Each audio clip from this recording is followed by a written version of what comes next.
નમસ્કાર દર્શક મિત્રો, હું છું રૂપલ વણિચિયા. સંપૂર્ણ ન્યૂઝમાં આપનું સ્વાગત છે.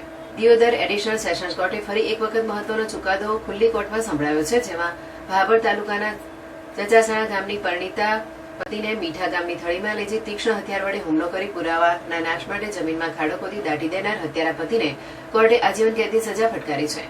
ભાભર તાલુકાના ચચાસણા ગામના બાબુજી મહાદેવજી ઠાકોરે તારીખ 7-10-2021 રોજ ફરિયાદ આપી હતી કે તારીખ 7-10-2021 રોજ તેમની દીકરી હેતલબેનને તેનો પતિ ઠાકરાજી લક્ષ્મણજી ઠાકોર રેઠાણા મેરા તાલુકો ભાભરવાળો મોટરસાયકલ પર બેસાડી લઈ ગયેલ છે અને ભાભર તાલુકાના મીઠા ગામની સીમમાં ઓગળની થળીમાં ગૌચરની જમીનમાં વાતચીત કરવાના બહાને લઈ જઈ તીક્ષ્ણ હથિયાર વડે હુમલો કરી હત્યા કરી પુરાવાનો નાશ માટે લાશને જમીનમાં ખાડો ખોદી દાટી દીધેલ હોવાની ફરિયાદ આપતા પોલીસે આરોપીને ઝડપી લીધો હતો. જે કેસ મંગળવારે Deodar additional session court sessions જજ R.D. પાંડે સમક્ષ ચાલ્યો હતો. જે કેસમાં સરકારી વકીલ D.V. ઠાકોર દ્વારા ધારદાર દલીલો કરતા તમામ પુરાવા આરોપી વિરુદ્ધ હોવાથી હત્યારા આરોપી આકરાજી લક્ષ્મણજી ઠાકોર રેઠાણા મેરા તાલુકો ભાભરવાળાને હત્યા કેસમાં આજીવન કેદ અને રૂપિયા 7,000 નો દંડનો ચુકાદો સંભળાવ્યો હતો.